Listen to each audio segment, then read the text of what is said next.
Welcome back to Fourby, and welcome back to my workshop. The last time we were in here, we were messing around with the C pillar and the sill for the 110 restoration, and we came across a bit of a snag with the alignment. Since then, I had a friend come over and he helped me rebuild the body. We slung the body back on over the course of last Sunday in an attempt to try and get everything to line up before I commit to that last weld. Now, if you've been following this series from the very beginning, you might have heard me promise you a look around the car. Now, what I did a couple of nights ago was I put together a slideshow of a lot of the photographs that I've taken during this restoration. Now, it's 2 years I've been working on this, and in the beginning I took a lot of stills. I didn't do a lot of video. For anybody that makes video, you're going to understand that it takes a lot of time to compile videos, edit videos and get them up for you guys to see. So time constraints really were to do with the fact that most of it was done in stills. But I've put together a little slideshow. It shows a bit of the history of the car. It shows what I've done up until now, and sit back and enjoy it.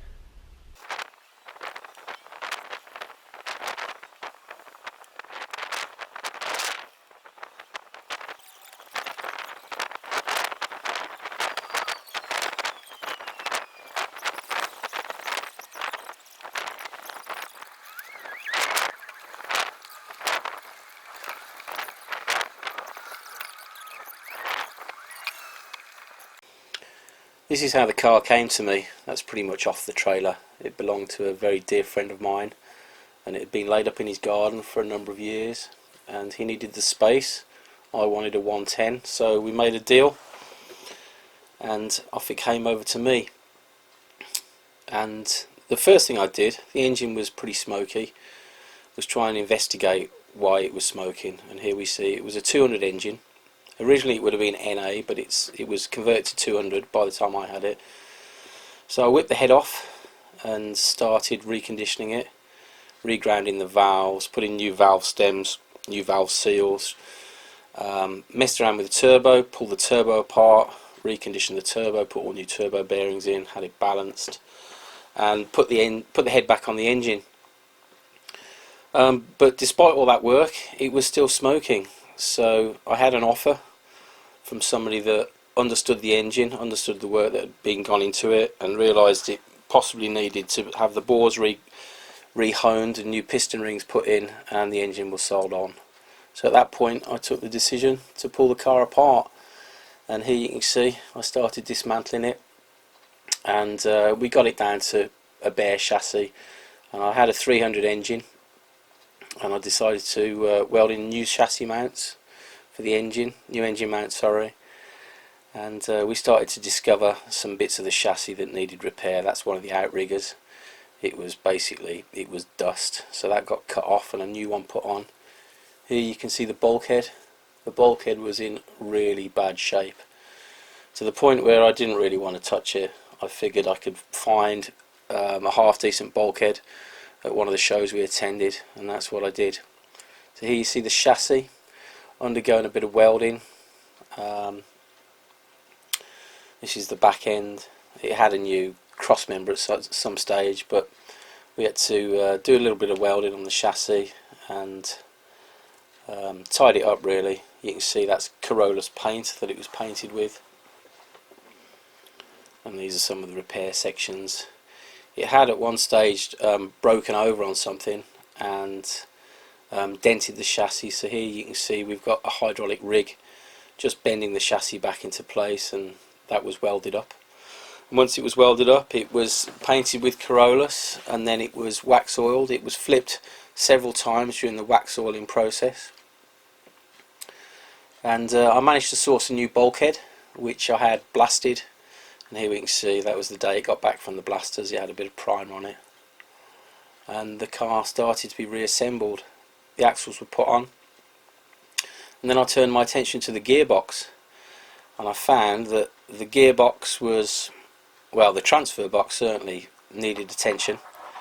If you have a look here, you can see the output bearings were, well, beyond their best, to put it mildly. And so I made the decision to strip the gearboxes, take the transfer box off, and inspect it further. And this is what I found. The splines on the input gear, well, they virtually didn't exist. They were so far gone that I figured the best thing to do was to pull the transfer box apart completely and recondition it. So here you see it on my bench being stripped apart. It was all put through the parts washer, and I bought all new bearings, all new seals, and we reconditioned the transfer box completely. There you can see the centre diff being done, and some new bearings went on, and it was reassembled. And in order to do that, I ended up having to make up a tool to do the stake nut, which is the only real specialist tool that you need. And here you can see on my milling machine cutting those pieces out, and I fabricated the tool out of a bit of old axle tube, and I was able to complete the gearbox build. And while I was reconditioning the transfer box, the main gearbox went over to Shabs over at Synchro Gearboxes, and he turned that around for me. The output splines were damaged, so we went for a complete gearbox overhaul, and Shabs very kindly sorted that out for me, and this is how it was as it came back. And I decided I'd throw in one of his superb slick shifts in the equation, and here you can see me having to modify an aftermarket turret very slightly to get it to fit. And there's the gearbox and transfer box ready to go on, and threw in a new clutch plate, a nice heavy duty clutch plate, and I made up some alignment pins to fit the two gearboxes back together. And here you can see the gearbox going on, and I put some assembly paste on the splines, and the transfer box slipped on over those alignment pins. We wanted to protect the seals. And one of the things Shab said to me was to put an oil feed plate in. Here you can see Jessica, my little girl, fitting an oil feed plate to protect those splines. And here you can see the gearbox and the transfer box towards the final part of assembly, the breezer hoses. Now this is a fuel tank that I bought at one of the shows. It was brand new in the box, and I wanted an onboard water tank, and this was a galvanised steel tank. And here you can see me fitting it, and at first I thought it was going to be a pretty straightforward fix, but it turned out to be quite problematic. It didn't quite fit, and so I ended up fabricating brand new mounts for it. And here you can see the triangle there, that's the front mount, and we offered it up, cut all the parts, tack welded it into position, you know, when it was on the car, and then I took the mounts off into my workshop and just finished off the welds with the TIG. And then that was painted and it was put back on, and here you can see the final result, again put on with all stainless steel fixings. And then again at a show I found this bumper, and this is a project I've wanted to work on for 20 years. Since I saw it, I was travelling around the outback of Australia, and I saw a guy who'd got this bumper, or a bumper done out in this way, and he'd made it into an air reservoir. And here you can see me pressure testing it, pressure testing the welds. And then I made up this little block, and I machined that on my milling machine and cut a radius into it and welded that onto the bumper. So this is going to be my air reservoir, and here you can see me painting it with some Corollas, a couple of coats of Corollas. There's the air fitting. As you can see, it's a male air fitting.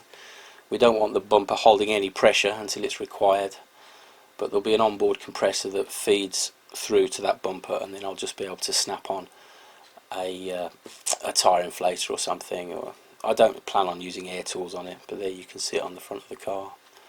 So the next job was to drop the radiator. You can see here where I've ground off the radiator mounts, the low radiator mounts, and I'm reconditioning the radiator mounts for to accommodate the Discovery radiator and intercooler setup, which has to sit slightly lower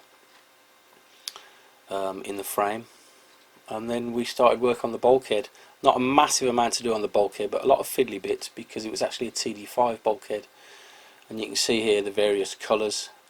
The yellow up the top is a high build primer, and then I coated it with Corollas S2. The black you see is the glass fibre reinforced paint around the prone areas, and then we started getting into top coat. I decided I was going to fit a sedimenter, because everybody removes the sedimenters from their Discoveries. I decided I wanted to fit one, so it went in the standard place for a 110, which is right at the back next to the fuel tank. And I decided while I was doing that, I'd fit completely new fuel lines all the way through. And this is my little trick here for putting the banjo unions into a fuel line using a mastic gun and the crimp tool from a flaring kit. It works an absolute charm. Then we had various parts delivered, new exhaust pipe and other bits and pieces, and here you see me starting to build up the bulkhead on the inside, and the brake servo going on, and the clutch and the throttle. And here's the inside. You might notice I changed the steering column, seeing as it's going to have power steering. I went for a 300 steering column while I was there, and this is just part of the air plenum. As part of the air plenum, I decided I was going to do a demister vent for the passenger side window, and if you look at that grey pipe there hanging down, that will be piped into the air plenum to allow air from the heater matrix to get out onto the side. The weather was good, so I started on the paint work. So we're using a 2-pack epoxy, which is Cambrian grey, which is a period Land Rover colour, and every single panel, you can see the floor panels there, were painted. There's the seat box. They were all painted as they went into the car. And again, here's my little girl. I don't know what she's doing there, I can't remember, but she's fixing something on the gearbox for me. So you can see all stainless steel button head screws I decided to use. I like the look of them. All new floor pan screws, they were all done in stainless steel. Stainless steel door retainers for the second row doors. And then we moved on to the rest of the bodywork. Started stripping down the wings and getting them primered and painted with top coat. And I treated myself to a set of Y-Pack LED lights, which, well, they're going to look superb. Here we've got the inner wing for the front wheel arch, and that's been painted with glass reinforced fabric.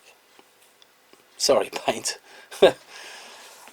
This is the reconditioned steering box, which I was kindly given by Chris Higgins from Land Rover TV, and some of the intercooler pipes that came from Steve Parker, a nice Revertech controller for my fan, and here we have a few shots of the front of the car. That's one of the windscreen hinges, sorry, and the front of the car being built up, freshly painted. Then we turned our attention to the tub. We started working on the tub. It was all rubbed down and it was primered, high build, and again 2-part epoxy paint was put on the top, and the LED lights were fitted.